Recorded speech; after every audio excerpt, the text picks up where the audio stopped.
건강검진은 오래 살기 위한 필수 조건이다. 아마 대부분이 이렇게 믿고 계실 겁니다. 그런데 말입니다.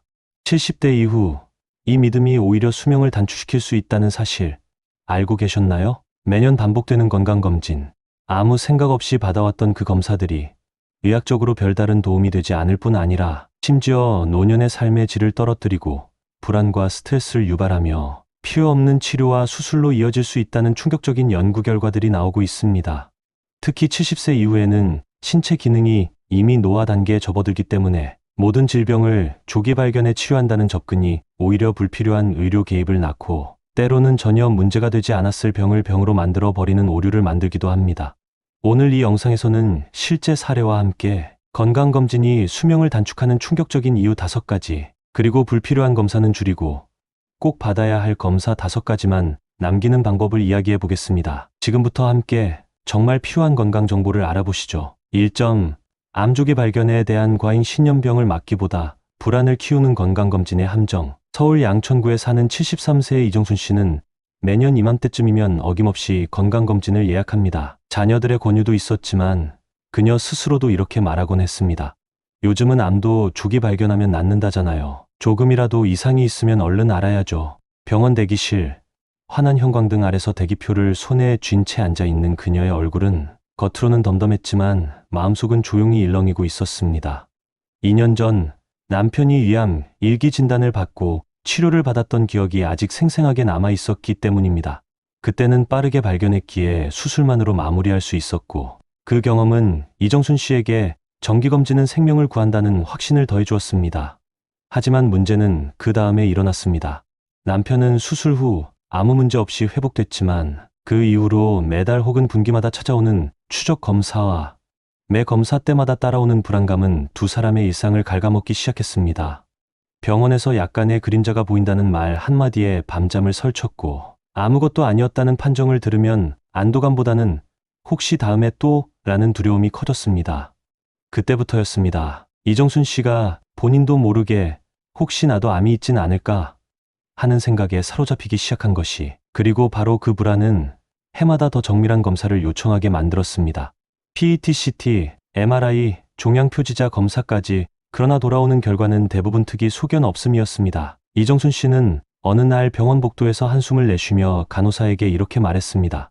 나는 건강검진 받으러 오는 건데 올 때마다 더 아파지는 것 같아. 마음이... 그 말은 결코 허언이 아니었습니다. 하버드 의과대학에서 발표한 연구에 따르면 70세 이후 암검진의 이득은 미미하거나 때로는 해가 될 수 있다고 명시되어 있습니다. 특히 폐암, 전립선암, 갑상선암과 같은 종류의 암은 성장 속도가 느리거나 생명에 영향을 주지 않는 경우가 많아 과도한 조기 발견이 오히려 불필요한 치료와 삶의 질 저하로 이어진다는 사실이 밝혀졌습니다. 또한 과잉 진단은 불필요한 수술과 항암 치료, 방사선 노출을 야기하며 고령자의 신체 회복력을 고려할 때 이는 장기적인 손상으로 이어질 수 있다는 경고도 나왔습니다. 실제 이런 의료 개입을 경험한 또 다른 사례는 75세인 강인철 씨였습니다. 그는 정기검진에서 전립선암 초기의 의심 판정을 받고 조직검사와 수술을 받았지만 이후 발생한 요실금과 성기능 장애로 인해 삶의 의욕을 크게 상실했습니다. 검진이 목숨을 구한 게 아니라 삶의 의미를 빼앗았다는 말은 결코 과장이 아니었습니다. 이정순 씨도 같은 길을 갈 뻔했습니다. 어느 날 유방 초음파 검사에서 작은 혹이 발견되었고 의사는 조직검사를 권유했습니다. 하지만 정순 씨는 병원 문을 나서면서 큰딸에게 이렇게 말했습니다. 난 이제부터 병보다 병에 대한 걱정이 더 무서워졌어. 뭐든 너무 자주 들여다보면 오히려 보지 않아도 될 것까지 보이게 되는 것 같아. 그 말을 들은 큰딸은 말없이 어머니의 손을 꼭 잡아주었습니다. 손끝에 느껴지는 딸의 체온이 처음으로 이정순 씨의 불안한 가슴을 따뜻하게 눌러주는 것 같았습니다. 그날 이후 그녀는 더 이상 불필요한 검진을 고집하지 않게 되었고 필요할 때만 의사의 판단에 따라 검사를 받는 방식으로 바꿨습니다. 중요한 것은 암의 조기 발견이 아니라 삶의 후반부를 어떻게 평온하게 유지할 수 있는가입니다. 암의 위협보다 더 크고 무서운 건 혹시라는 불안과 그로 인한 과잉 진단과 치료입니다. 70대 이후에는 검진보다는 생활 습관과 식습관을 점검하고 필요시에만 의료적 개입을 선택하는 지혜가 필요합니다. 건강검진은 내 몸을 지켜주는 창이 될 수도 있지만 너무 자주, 너무 깊이 들여다보면 오히려 나를 찌르는 칼이 될 수도 있습니다. 특히 70대 이후라면 이제는 모든 병을 막겠다는 강박에서 벗어나 진짜 필요한 건강만 남기겠다는 삶의 태도가 더 중요해집니다. 2점, 과잉 검사로 인한 불필요한 치료와 합병증 더 알수록 더 고통스러워지는 아이러니. 진단은 정확했지만 치료는 필요 없었다면 어떻게 해야 할까요? 그런데 많은 노인들이 이 질문 앞에서 치료라는 선택지를 자연스럽게 고르게 됩니다. 왜냐하면 병이 있는데 치료를 안 하면 위험하다는 무의식적 믿음이 너무도 강하기 때문입니다. 이 믿음은 과잉 검사를 통해 아주 작고 별것 아닌 이상 소견까지 잡아낸 순간부터 작동합니다. 70세인 김명자 씨는 동네에서 봉사활동을 꾸준히 해오던 성실한 어르신입니다. 몇 년 전까지만 해도 마을에 관해서 매주 반찬 나눔 봉사를 하며 분주하게 지냈습니다. 그러던 어느 날 건강검진에서 갑상선 결절이 발견되었습니다. 의사는 크기는 작지만 조직 검사를 해보는 게 좋겠다고 말했고 명자 씨는 별다른 의심 없이 검사를 받았습니다. 검사 결과는 양성 가능성이 높은 작은 결절. 하지만 의사는 혹시 모르니 절제 수술을 고려해보는 것도 좋다고 권유했습니다. 명자 씨는 잠시 망설였지만 자식들이 그래도 혹시 모르니까 엄마, 그냥 수술 받아요라고 말하는 걸 듣고 결국 수술을 결정했습니다. 수술은 성공적이었습니다. 문제는 그 다음부터였습니다. 수술 이후 목소리가 쉬고 음식 삼키는데 어려움을 느끼기 시작했습니다. 봉사활동은커녕 집에서 말하는 것조차 힘들어졌고 무엇보다 회복 과정에서 느껴지는 피로감과 불편함이 일상 전반을 바꿔놓았습니다. 그녀는 친구에게 이런 말을 했습니다. 정말 아무렇지도 않게 살아가던 몸이었는데 병원에 한 번 갔다 오고 나니 환자가 돼버렸어. 이 사례는 결코 예외적인 일이 아닙니다. 의학계에서는 이를 과잉 진단의 함정이라 부릅니다. 미국 존스 홉킨스 대학의 한 연구는 다음과 같은 결과를 발표했습니다. 특정 암이나 결절, 이상 수치들은 고령자에게 있어서 전혀 증상도 없고 생명에 영향을 주지 않는 경우가 많지만 이를 발견하면 의료진과 환자는 본능적으로 치료를 선택하게 되며 이 과정에서 더 큰 위험에 노출된다. 특히 갑상선암, 전립선암, 폐결절, 관상동맥석 회화 검사에서 이런 경향이 두드러지며 과잉 치료로 인한 합병증과 삶의 질 저하가 보고되고 있습니다. 또한 일본 국립의료센터에서는 75세 이상 노인의 경우 경미한 이상 소견에 대한 수술적 접근은 되레 건강을 해칠 수 있다는 경고를 여러 차례 발표한 바 있습니다. 김명자 씨는 수술 후 1년이 지나자 점점 말수도 줄고 외출도 꺼리게 되었습니다. 평소 밝고 적극적이었던 성격이 조금씩 움츠러드는 걸 자녀들도 눈치챘습니다. 어느 날 둘째 아들이 마트에서 돌아온 그녀를 보며 조심스럽게 물었습니다. 엄마, 요즘엔 왜 친구들 안 만나러 가? 명자 씨는 잠시 말을 멈추더니 천천히 고개를 숙이며 말했습니다. 말이 잘 안 나오니까 사람들이랑 이야기하다가 불편해질까봐. 그 순간 아들은 그제야 알게 되었습니다. 병보다 무서운 게 그 병을 없애려다 삶의 활력을 함께 잃어버리는 일이라는 것을. 병이 발견되었을 때 모든 사람은 본능적으로 조치를 취해야 한다고 생각합니다. 그러나 고령자에게 있어 모든 치료가 항상 정답은 아닙니다. 오히려 검사를 하지 않았다면 평생 모르고 편안하게 살았을 병들이 과잉 개입으로 고통을 부를 수 있다는 것이 현대 의학의 딜레마입니다. 명자 씨는 지금도 후회는 하지 않는다고 말합니다. 그때는 최선이라 생각했으니까. 그런데 이제는 알겠어요. 내 몸을 믿는 것도 치료라는 걸. 이제 그녀는 매년 받던 검사를 줄이고 몸이 보내는 진짜 신호에 귀를 기울이기로 했습니다. 말수가 줄어든 대신 마음속 평온이 늘어났다고도 말합니다. 과잉 검사는 숫자로는 건강해졌다는 위안을 주지만 실제로는 환자로 만드는 치료를 불러올 수 있습니다. 특히 70대 이후에는 단순히 수치를 맞추기보다 어떻게 내 삶의 리듬과 평온을 유지할 수 있을지를 중심에 두고 판단해야 합니다. 우리에게 필요한 건 더 많은 검사보다 덜 해도 되는 용기입니다. 그리고 그 용기 속에서 진짜 건강이 시작됩니다. 3점, 건강검진이 만들어내는 심리적 스트레스, 정상이라는 숫자에 갇힌 삶.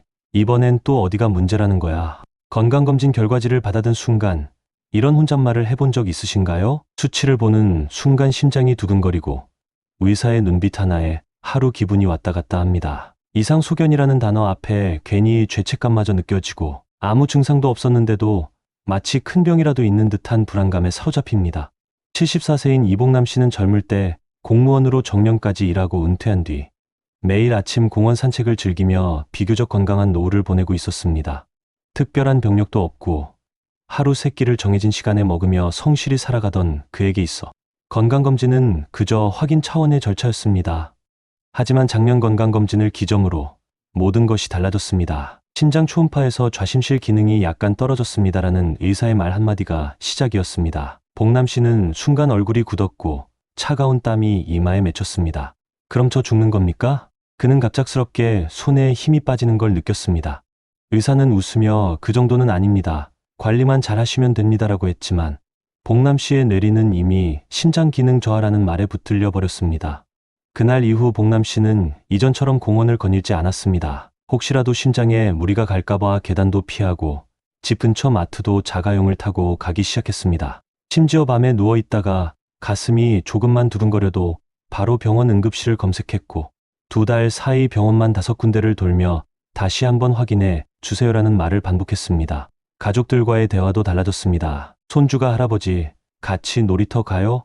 라고 말하면 복남 씨는 조용히 미소를 지으며 대답했습니다. 할아버지 심장이 약해서 뛰면 안 돼 미안하다. 손주의 얼굴에 섭섭함이 스쳐갔고 아들은 식탁 너머에서 아버지를 바라보다가 조심스럽게 말했습니다. 아버지 예전엔 그렇게까지 걱정 안 하셨잖아요. 그냥 예전처럼만 지내도 괜찮지 않을까요? 복남 씨는 한참을 말없이 앉아 있다가 낮은 목소리로 말했습니다. 근데 말이다. 내 안에서 뭔가 고장났다고 생각하면 몸이 무거워지는 기분이야. 그가 말한 무거움은 단지 물리적인 느낌이 아니었습니다. 마음이 지쳐가고 생활에 대한 자신감이 줄어드는 감정의 무게였습니다. 그동안 건강했던 자신이 환자라는 인식 하나로 어느새 위축되고 움츠러드는 모습을 가족들도 지켜봐야 했습니다. 이와 관련해 미국 하버드 의대의 정신의학 연구소에서는 중요한 연구 결과를 발표했습니다. 건강검진을 통해 이상 소견을 통보받은 노인의 68%가 실제 질병 진행은 없었음에도 불구하고 심리적으로 환자 정체성을 받아들이게 되었으며 이는 일상생활 참여도 신체 활동량, 사회적 관계에 부정적인 영향을 끼쳤다고 말합니다. 또한 해당 연구는 건강검진에서 나온 수치가 정상 범위를 벗어나기만 해도 불안, 우울, 공황 반응을 유발할 수 있으며 이는 오히려 심혈관 질환이나 수면장애를 초래하는 악순환으로 이어진다고 덧붙였습니다. 복남 씨는 이후 병원을 덜 가기로 결심했습니다.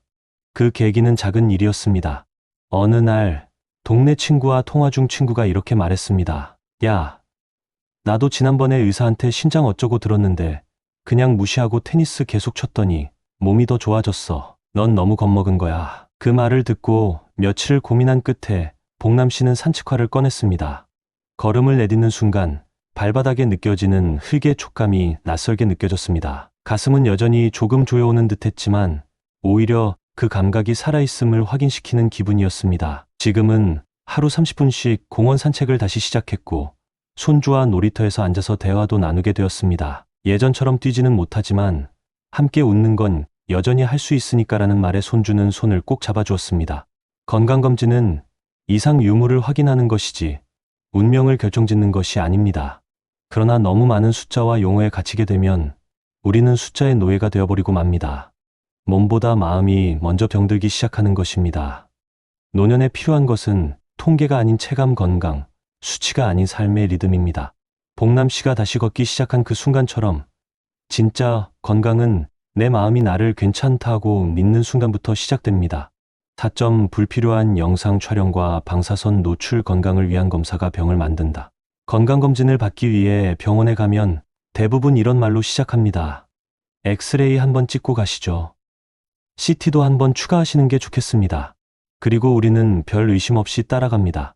하지만 정말 이 모든 영상 촬영이 필요할까요? 영상 검사는 분명 의학적으로 중요한 역할을 합니다. 하지만 그것이 항상 건강을 위한 선택은 아니라는 사실 알고 계셨나요? 영상의학 저널 레디올러지에서는 의미심장한 연구 결과를 발표했습니다.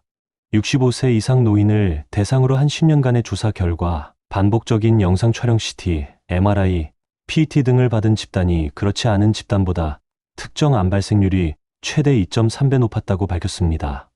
특히 복부 CT나 흉부 CT처럼 방사선량이 높은 영상 촬영이 반복되었을 때 그 위험은 더 커졌으며 실제 건강 이상이 없는 사람들 사이에서도 방사선 노출로 인한 염색체 손상이 축적된다는 경고가 이어졌습니다. 이런 이야기는 먼 나라 뉴스가 아닙니다.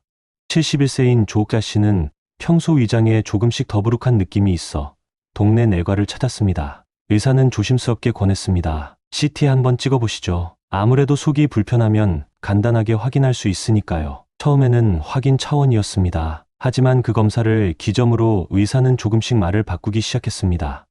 이 부분이 약간 애매하네요. 3개월 뒤에 다시 찍어보는 게 좋겠습니다. 그렇게 시작된 영상 촬영은 반년마다 반복되었고 어느덧 2년 사이 CT를 4번, MRI를 2번 받게 되었습니다. 매번 찍을 때마다 마음이 조마조마했어요. 기계 안에 들어가면 숨이 턱 막히는 기분이 드는데 혹시 이번에 뭔가 나오면 어떡하나 싶어서요. 옥자 씨는 병원에서 영상 장비에 눕는 순간마다 손끝이 떨렸다고 말했습니다.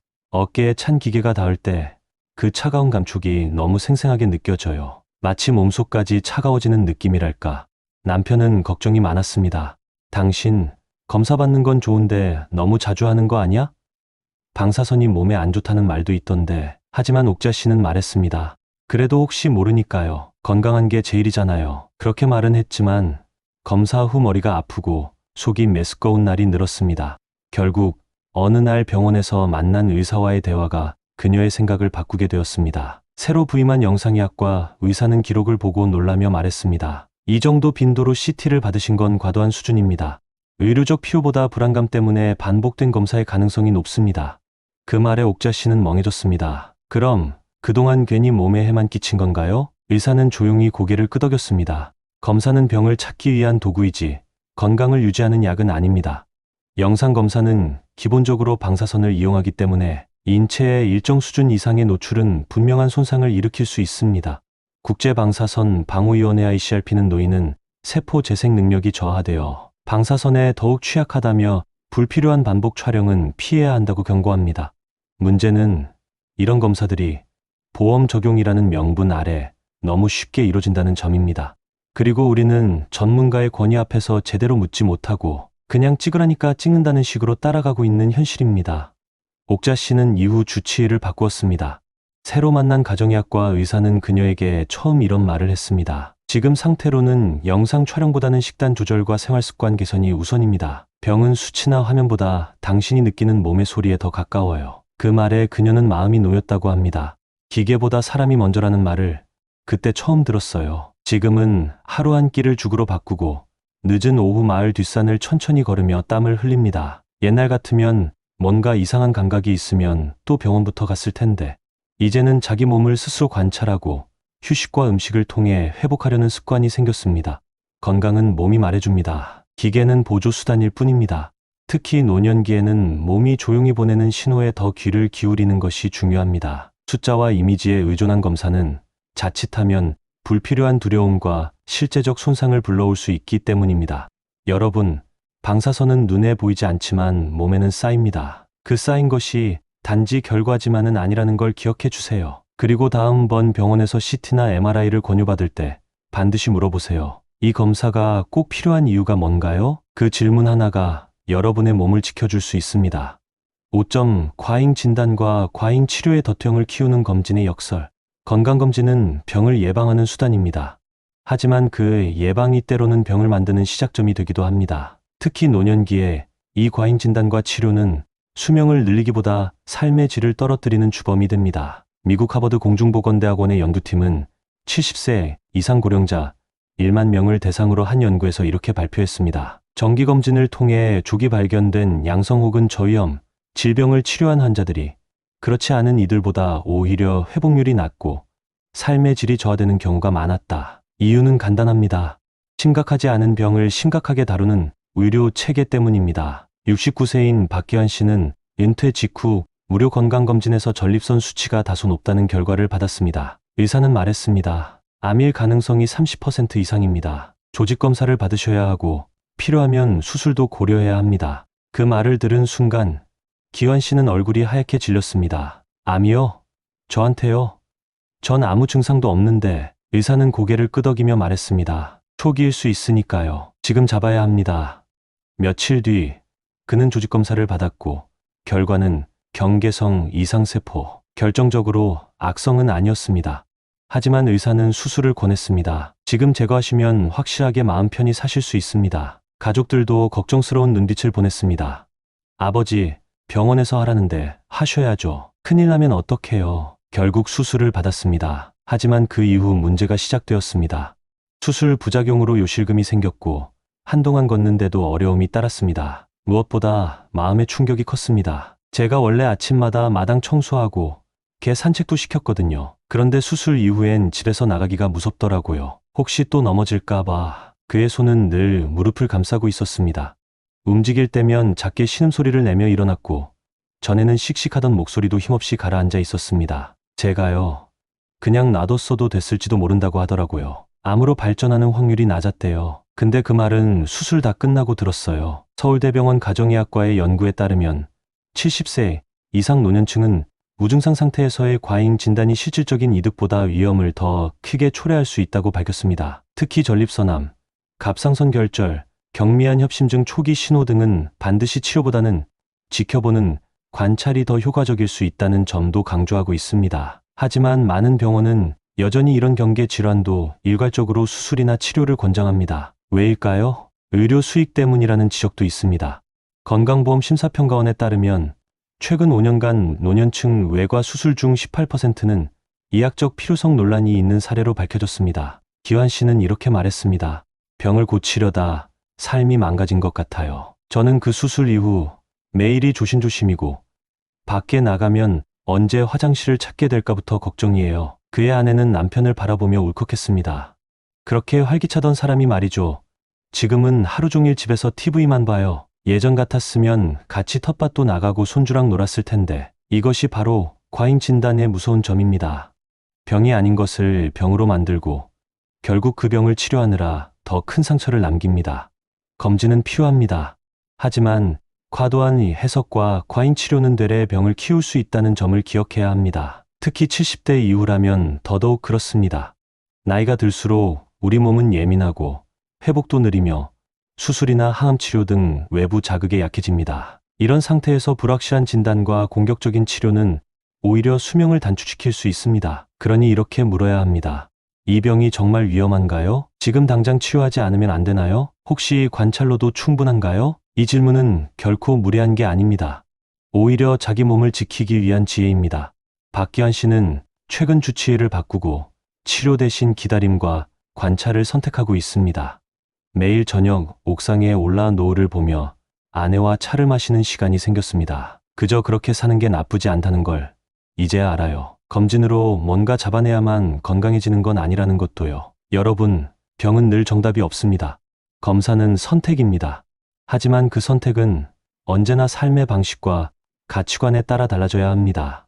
인생을 살아가면서 가장 중요한 것 중 하나는 자기 자신을 아는 것입니다. 내가 무엇을 좋아하고 무엇을 싫어하며 내가 진정 원하는 것이 무엇인지를 스스로 깨닫는 것은 매우 중요합니다. 하지만 이 과정은 결코 쉽지 않죠. 많은 사람들이 다른 사람들의 기대에 맞춰 살려고 하거나 세상이 요구하는 길을 따라가려 할 때가 많습니다. 그럴 때마다 내 마음 깊은 곳에서 들리는 작은 목소리를 무시하고 내 본능에 따르지 못하는 경우가 많습니다. 그렇게 살다 보면 결국엔 내가 진정 원하는 것이 무엇인지조차 모르게 되고 남의 시선이나 기준에 휘둘리며 살아가는 삶이 되어버릴 수 있습니다. 저는 인생을 살아가며 자기 자신을 잃지 말라는 것을 늘 마음에 새기고 살았습니다. 타인의 기대에 부응하는 것도 중요하지만 내가 무엇을 원하는지, 어떤 삶을 살고 싶은지에 대한 고민을 계속해야 합니다. 물론 이 과정에서 어려움도 많이 있을 것입니다. 다른 사람들의 비판이나 압박이 있을 수 있고 나 혼자서 무엇인가를 선택해야 할 때 두려움이 다가올 수도 있습니다. 하지만 그 모든 과정은 결국 내 삶을 내 손으로 만들어가는 과정이기 때문에 결코 피할 수 없는 중요한 순간들입니다. 저는 여러분에게 이렇게 말하고 싶습니다. 너 자신을 아는 것이 가장 큰 힘이 될 수 있다. 이것이 바로 여러분이 어떤 선택을 하든 어떤 어려움에 부딪히든 흔들리지 않고 나아갈 수 있는 근본적인 힘이 됩니다. 여러분이 가지고 있는 잠재력과 가능성은 끝이 없습니다. 내가 무엇을 할 때 행복한지, 내가 무엇을 할 때 진정으로 가슴이 뛰는지 그것을 스스로 알아가는 것이 중요합니다. 타인의 기준이 아니라 오직 자신만의 기준으로 세상과 맞서 나가길 바랍니다. 그리고 두 번째로는 실패를 두려워하지 말라는 점을 꼭 말씀드리고 싶습니다. 누구나 실패를 경험합니다. 하지만 실패는 끝이 아닙니다. 오히려 실패를 통해 우리는 배웁니다. 그 실패는 새로운 길을 여는 기회가 될 수 있습니다. 다만 중요한 것은 그 실패를 어떻게 받아들이고 그것을 나의 성장으로 바꾸는가입니다. 때로는 실패가 내게 주는 교훈이 얼마나 중요한지 알게 될 때가 많습니다. 그런 교훈을 마음에 새기고 다시 일어설 수 있는 용기를 얻는다면 그 경험은 반드시 여러분을 더 강한 사람으로 만들어 줄 것입니다. 실패는 성공의 어머니라는 말처럼 실패를 두려워하지 않고 도전하며 살아가는 것이 인생을 풍요롭게 만드는 길입니다. 남들의 성공을 부러워하기보다는 내 실패를 축하하고 그것을 나의 자산으로 만드는 자세가 필요합니다. 마지막으로 저는 오늘을 살아라는 말을 전하고 싶습니다. 우리는 모두 내일을 걱정하며 살아가지만 내일은 사실 우리가 알 수 없는 미지의 세계입니다. 그렇기에 오늘을 의미 있게 살아가는 것이 가장 중요합니다. 오늘 하루 나의 마음이 가고 싶은 곳으로 가고 내가 하고 싶은 일을 하고 내가 사랑하는 사람들과 함께 시간을 보내는 것이 가장 소중한 일이 아닐까요? 우리가 아무리 먼 미래를 걱정하고 준비한다고 해도 결국 그 모든 준비는 오늘의 선택과 행동에서 비롯됩니다. 내일이 왔을 때 후회하지 않기 위해서는 오늘을 소중히 여기고 지금 이 순간을 최대한 즐기며 살아야 한다는 것을 기억하시길 바랍니다. 여러분, 삶은 언제나 쉽지 않지만 그만큼 우리가 얼마나 강한 사람인지, 얼마나 많은 가능성을 가지고 있는지를 보여주는 기회입니다.